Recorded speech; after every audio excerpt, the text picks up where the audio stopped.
युवराज Dongre news, सत्य स्पष्ट निर्भीड।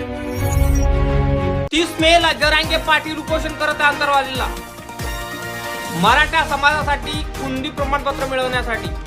तर मला सांगा, 2021 पासून जरांगे पाटील उपोषण करून राहिले। त्या उपोषणामध्ये कधी बाबासाहेबांचा फोटो आढळला नाही। तर 30 मेला आता जे आंतरवालीला उपोषण होणार त्याच्यामध्ये बाबासाहेबांचा फोटो राहील का? काय वाटतं तुम्हाला? कमेंट करून तुम्ही सांगा। कारण आतापर्यंत बाबासाहेबांचा नामोनिशाण आपल्याला कुठं दिसलं नाही। जिथे जरांगे पाटीलनं उपोषण केलं तिथे तुम्हाला माहितच असेल, बाबासाहेब आंबेडकरांनी आरक्षण दिलं म्हणजे आरक्षण देणाराचाच फोटो नाही आहे। बाबासाहेबांनी आरक्षण दिलं, आरक्षण देणाराचाच फोटो नाही। तर आरक्षणाचे विचार आजच्या जरांगे पाटीलच्या डोक्यामध्ये असेल का? काय वाटतं? कमेंट करून तुम्ही सांगा। कारण बाबासाहेब आंबेडकरांनी अगोदर आरक्षण ओबीसींना दिलं, मग एसटींना दिलं, मग एसटींना दिलं। विचार करा, अगोदर आपल्या जातीचा समाजाचा विचार न करता बाबासाहेब आंबेडकरांचे विचार असे होते। आणि काही मूर्ख लोक बाबासाहेबांचं आरक्षण घेऊन बेमान होतात आणि काही लोक जो आरक्षण देणारा असतो त्याचा फोटो काय, त्याचे विचार मांडत नाही।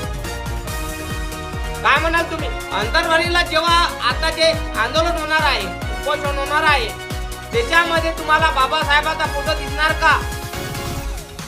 बघूया तुम्ही आणि मीच आहे। जरांगे पाटील बद्दल सगळे व्हिडिओ काय आहे ते सगळं आपल्या चॅनलवरती होणार। तर लाईक आणि चॅनलला सबस्क्राईब करायला विसरू नका। सविस्तर हा व्हिडिओ बघा। 30 मेला जरांगे पाटील करणार आहे आंदोलन, पण आंदोलन कशा पद्धतीने होणार आहे? काय होणार आहे? आंदोलन हे शांततेने होणार आहे।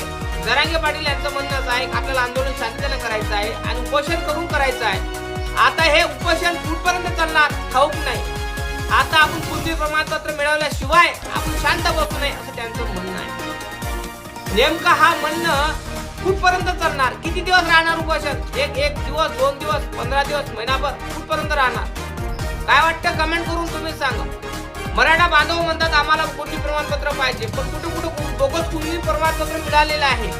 मग कुंडी प्रमाणपत्र मिळत असतानाही तरीही 30 मेला आंदोलन का करून राहिले? ज्या मुंबईच्या ठिकाणी म्हणत होते पोरं जिंकलो आपण, भेटला आपल्याला जे पाहिजे ते, तर तेव्हा तुम्ही गुलाल उधळला होता। तो गुलाल कशासाठी उधळला होता मुंबईमध्ये? कमेंट करून तुम्ही सांगा। काय फक्त काय शहानिशा दाखवण्यासाठी फक्त मराठा बांधवांना भयभीत करण्याचं कारस्थान चालू आहे का? फक्त वादे करणं चालू आहे का?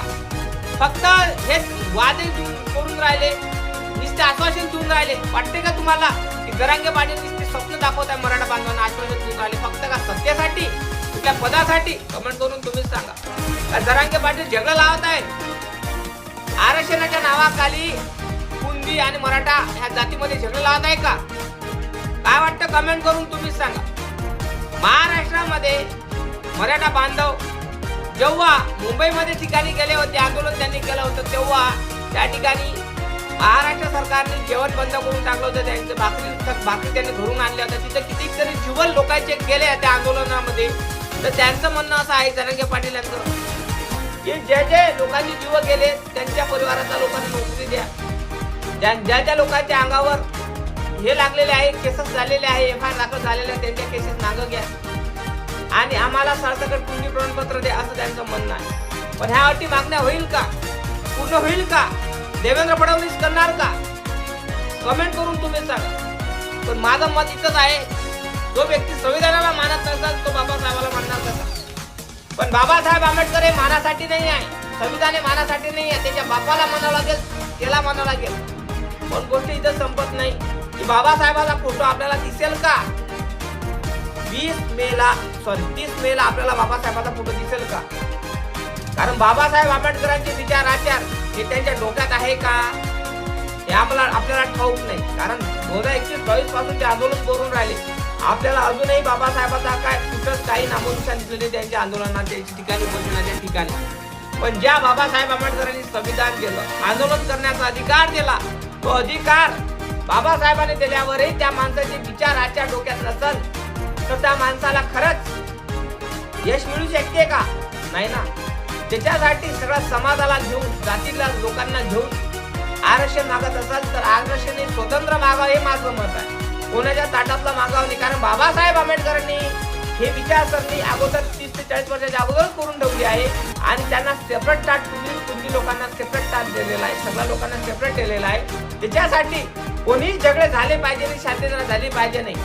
जरांगे पाटील सारखे उपोषण करून आंदोलन करून शांतता भंग करून कधीही आपल्या बापानं आरक्षण मागितलं नाही. शिक्षणाच्या जोरावर बाबासाहेब आंबेडकरांनी आरक्षण दिलेलं आहे, हे लक्षात असू द्या. आणि ते आरक्षण आपल्याला दिलं तरी आपण हजम होऊन राहिलं नाही. बाबासाहेबांचे विचार कोण मानतात? किती जातीतले लोक मानतात? मोजच मानतात. बाकीचे लोक फक्त काय फुकटचं खायले आहे. बाबासाहेबांचं आरक्षण बाबासाहेबांनी दिलेल्या सगळ्या ज्या सवलती आहे घेतात आणि बाबासाहेबाला बेमान होतात असे लोक आहे. म्हणून सांगत आहे मित्रांनो, खरंच आपल्याला पाहायला मिळेल का 30 मेला बाबासाहेबांचा फोटो आंतरवालीला जिथं जरांगे पाटील उपोषण करून राहिले तिथं बाबासाहेबांचा फोटो पाहायला मिळणार का? कमेंट करून तुम्ही सांगा. लाईक करा, चॅनलला सबस्क्राईब करा. जय भीम, जय शिवराय, जय जवान, जय किसान, जय संविधान.